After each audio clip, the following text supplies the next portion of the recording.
In my bag I have the best forgiving irons for mid-handicap golfers, high-handicap golfers and all golfers alike. So how many greens can I hit out here on one of the best par 3 courses in the country? Let's find out, and let's do it now.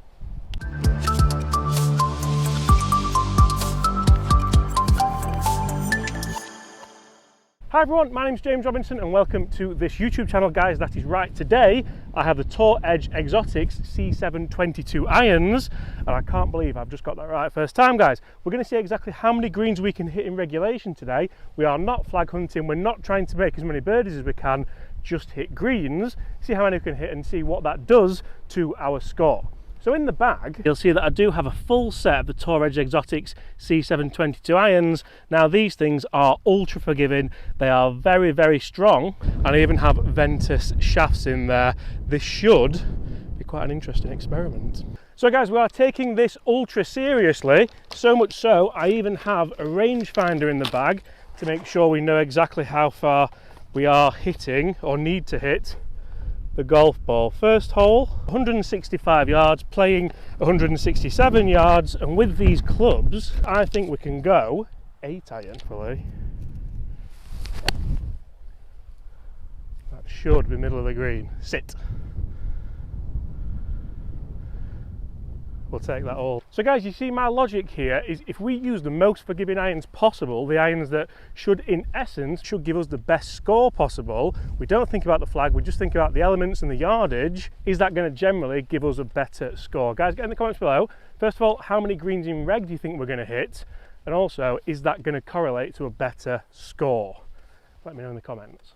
So guys, you can see that 8 irons at the back of the green, it's gone absolutely miles. Foxy just played a lovely shot in there. And we actually have a birdie putt on the first hole. 1 out of 1. And you say, I almost think with this cautious approach, pars is a good score. You don't need to chase birdies to play good golf.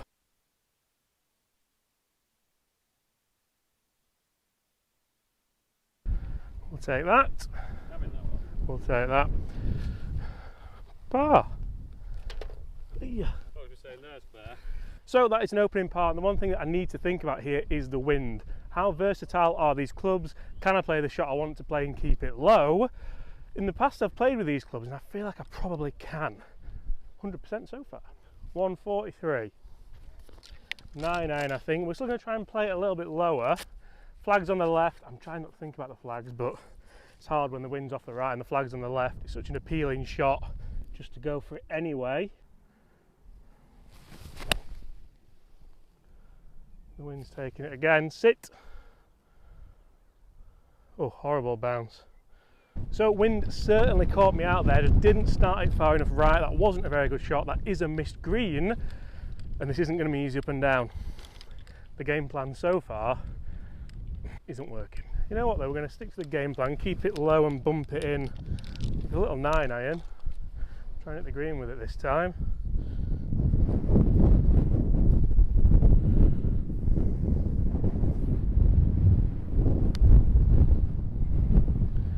Go on, go on. I'll take that. Safe.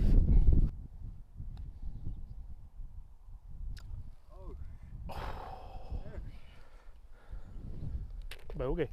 That does not bode well for the short game stats, I'm afraid. 1 missed green, 1 bogey. Now this next one's interesting. 200 yards plus, downhill, downwind. I think I could hit that same 9 iron here. Just let it kind of trundle down. Let's see exactly what the yardage is. 228, playing 215, downhill, downwind. We're going to go with that 9 iron. We have to run this down. You can't hold this green if you land on it.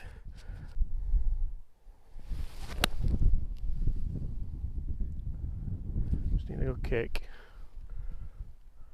We've got one, and that is dancing. Certainly not a birdie chance, but it is a green in reg. That's 2 out of 3. Let's try and just get the 2 put in there, escape with a par and move on. Right, this is what we have. I've been known to 3 putt this green. I don't want to put those negative thoughts in my mind trying to escape with a par.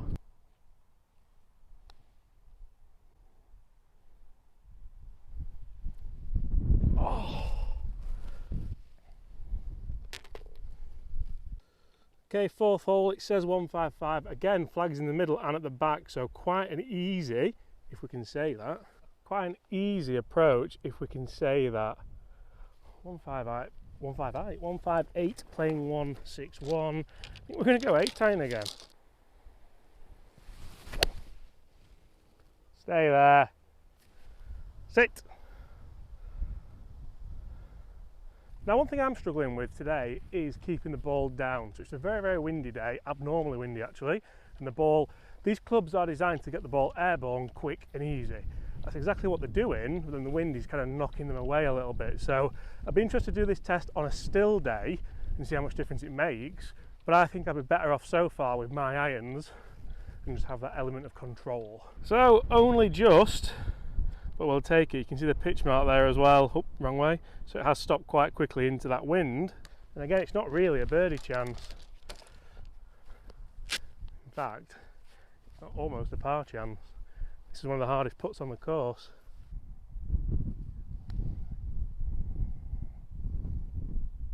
Oh. Okay, so 3 out of 4 greens, 1 over par so far. This is where things get interesting. This is over 200 yards uphill into the wind. It's going to have to be the 4 iron and keep it as low as we can. Especially not like that. Short right. Now, you may not sense the disappointment in my voice there that should have been there, because that is a missed green. But this is a very, very, very difficult golf shot. We're just going to have to go up there, get as close as we can, try and make a par, try and get rid of that 100% bogey record when the green has been missed. That's not ideal. So far, I've got to say, yes, these are forgiving, yes, they should be easy to hit. I don't think they're very much suited to today's conditions. Well, at least we missed the bunker. I just don't think we had enough club to get there really here. This is a very difficult chip, but I'm backing myself. Stick it close. Blade length, these look so good.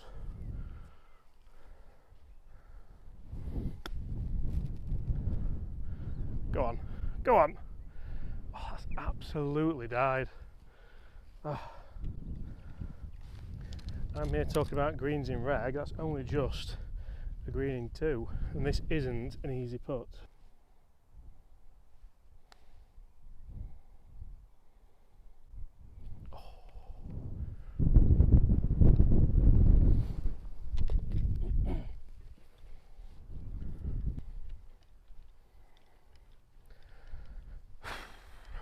Okay, not ideal. Another green missed, another bogey. That's 2 over par. Let's see how far we have. Here it should be around 180 downhill downwind. 160 playing 154.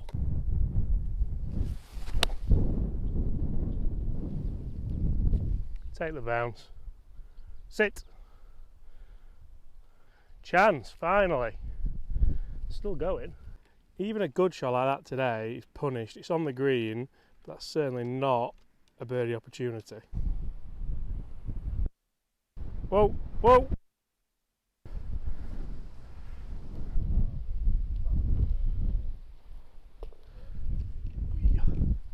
Some people would say that's lucky. I say we use all of the hole and we have a few holes left to try and salvage a birdie. Now, I honestly think that this mindset isn't helping me out. Yes, it's a very difficult day. You can hear the wind, you can see the trees all moving, and the greens are not that receptive because it's the middle of summer. But for me, when I go into a par 3 thinking, you know what, hole in 1 chance, let's attack it, generally I score better. Let's change that mindset for the last 3 holes and see if that can help. 130 on the nose, a wedge again, gap wedge. Nice forgiving gap wedge at that. Although the idea of the forgiving clubs hasn't really helped me. I don't feel like I need the forgiveness today. I need the versatility more. That might be what's hindering us a little bit. A nice little draw into this one. Use the wind nicely.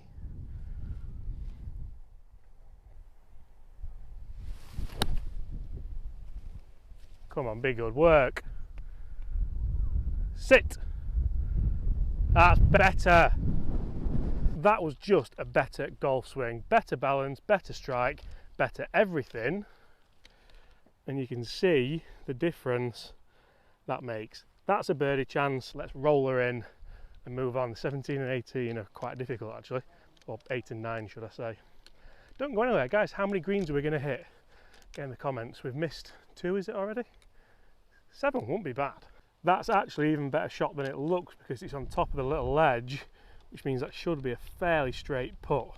The wind's still blustering though. It has been affecting putts on the green, I've noticed.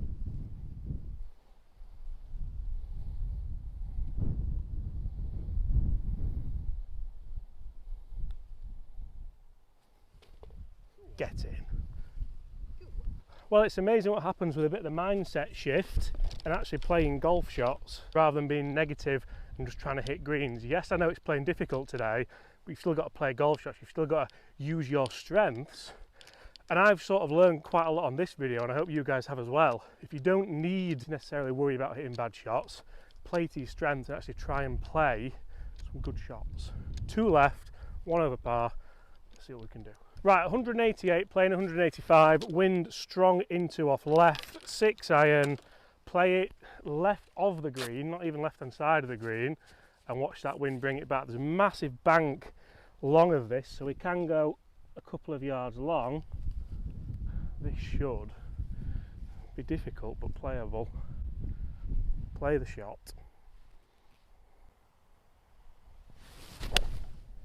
Come on, wind. She is doing. Be the club. Oh, it's short. Oh, the wind has crucified that. You see, that's another one of those shots where the ball's just gone straight up in the air and it looked great, but it didn't have the distance. The wind knocked it out of the air. Oh, with a 5-iron, that would have been perfect. Now we're left with quite difficult up and down. Oh, James. Oh, dear. Not ideal to that flag. I have brought a sandwich just in case. This is basically one of the only bunkers on the course.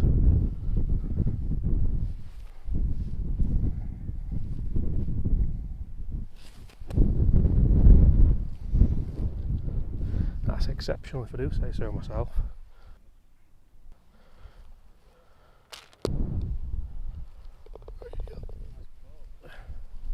First up and down of the day.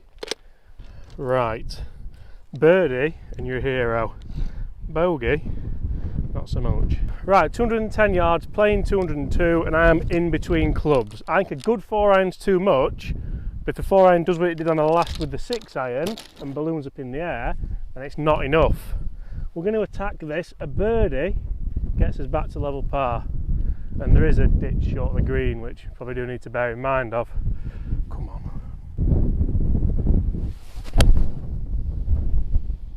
Sit! Oh, James. Oh. Long ride. That's the thing with these irons. If I hit a 5 now, with a similar shot, can it be the club?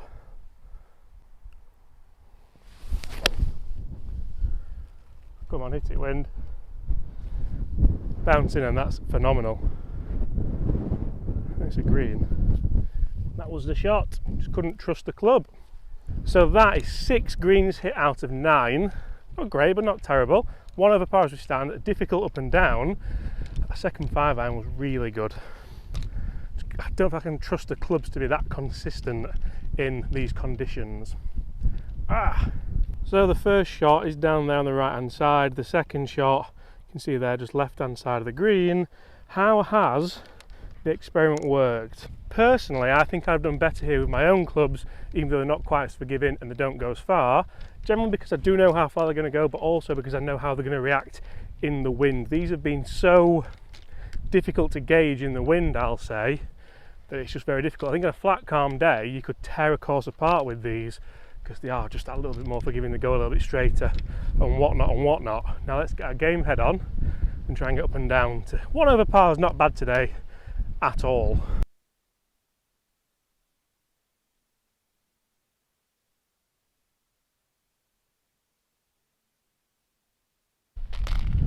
Two up and downs in a row. We've missed 2 greens in a row as well. In fact, that was 5 out of 9, wasn't it? Not 6.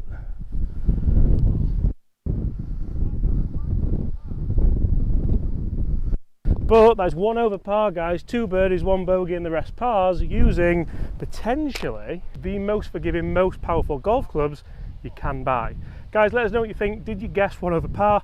Did you guess 5 greens out of 9? And apart from that, I'll see you all at the same time tomorrow. Bye.